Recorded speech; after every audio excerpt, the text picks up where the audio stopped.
नमस्कार। कानूनी कोना देख रहे हैं आप। कानूनी कोना पर हम बात करते हैं न्यायपालिका से जुड़ी हुई, अदालतों से जुड़ी हुई, जजों से जुड़ी हुई और उन कानूनी खबरों से जिसका सरोकार आपसे है। आज बात देश के मुख्य न्यायाधीश के उस बयान से जिसमें उन्होंने देश के बेरोजगार युवाओं की तुलना कॉकरोचों से की है।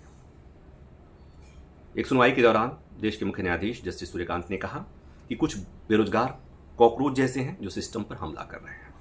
इस बयान के बाद इस बयान को लेकर खूब चर्चा हो रही है और आलोचना भी हो रही है। आलोचना होनी भी चाहिए, इसलिए कि देश के जो युवा बेरोजगार युवा हैं वो पहले से ही अपमानित महसूस करते हैं, पहले से ही समाज उन्हें दूसरी नज़र से देखता है और वो जो बेरोजगार हैं उसके लिए वो सिस्टम भी गुनहगार है जिस सिस्टम का हिस्सा मुख्य न्यायाधीश भी है। अगर सिस्टम, देश की व्यवस्था युवाओं को रोजगार नहीं दे पा रही तो उसके लिए व्यवस्था से सवाल पूछा जाना चाहिए, सरकारों से सवाल पूछा जाना चाहिए, सरकार से सवाल पूछा जाना चाहिए। और ये काम मुझे लगता है कि न्यायपालिका का भी है, इसलिए कि कार्यपालिका और विधायिका अगर ठीक से काम नहीं करे तो ये जिम्मेवारी न्यायपालिका की बनती है कि न्यायपालिका उन्हें ठीक से काम करने के लिए बाध्य करे। कार्यपालिका और विधायिका ठीक से काम करे तो देश में बेरोजगारी का आलम ये नहीं होता। इसलिए सवाल सरकार से पूछे जाने चाहिए। तो सरकार से सवाल पूछे जाने की जगह पर देश के युवाओं की तुलना इस तरह की जाए, कॉकरोचों से तुलना की जाए या उन्हें अपमानित किया जाए, ह्यूमिलिएट किया जाए, तो ये किसी भी तरह से इसे उचित नहीं ठहराया जा सकता। और वो भी क्यों? इसलिए कि ये जो युवा बेरोजगार हैं वो सोशल मीडिया पर न्यायपालिका के खिलाफ लिखते हैं, इसलिए माय लॉर्ड आहत है। क्या लिखते हैं वो, और लिखते हैं तो क्या गलत लिखते हैं?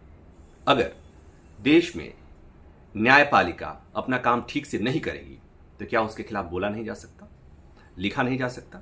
क्या ये सच नहीं है कि अदालतों में आज भी जो अदालत के सफरर्स हैं, जो न्यायपालिका से न्याय पाने के लिए लंबी जद्दोजहद करते हैं, वो कहते हैं कि अदालतों में न्याय नहीं होता, अदालतों से फैसले आते हैं?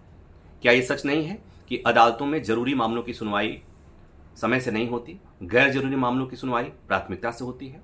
क्या ये जरूरी नहीं है कि सबरीमाला जैसे मामले पर सुनवाई करने के लिए देश की सबसे बड़ी अदालत के 9 जजों के पास समय है और उत्तर प्रदेश में 69,000 शिक्षकों से जुड़े हुए मसले की सुनवाई के लिए अदालत के पास समय नहीं है?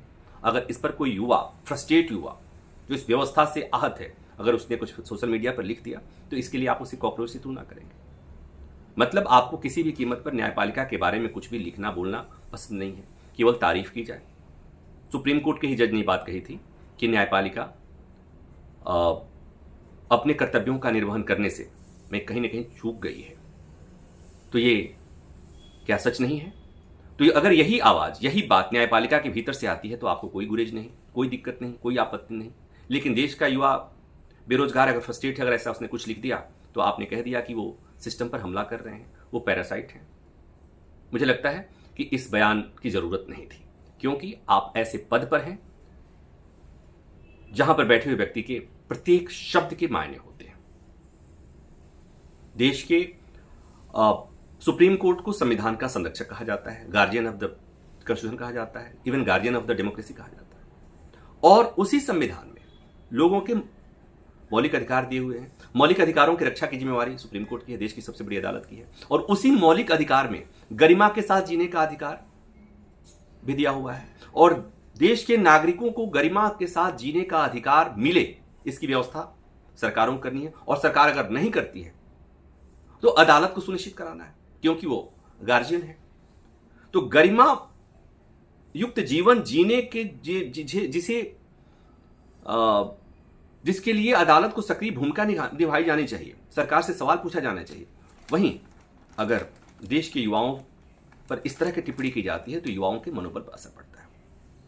ये बात मैं देश के करोड़ों बेरोजगार युवाओं की तरफ से कह रहा हूं, इसलिए कि वो समाज में ऐसे भी अलग अलग तरह के तानों से गुजरते हैं।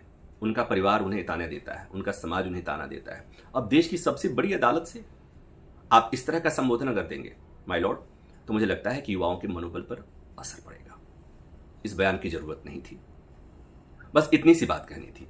चूंकि कानूनी कोना है और यहां पर हम कानून से जुड़ी बातें करते हैं और ये मामला देश की सबसे बड़ी अदालत और देश के सबसे बड़े न्यायाधीश से जुड़ा हुआ था, उनकी टिप्पणी से जुड़ा हुआ था, इसलिए मुझे लगा कि इस पर मैं भी अपनी बात रखूं।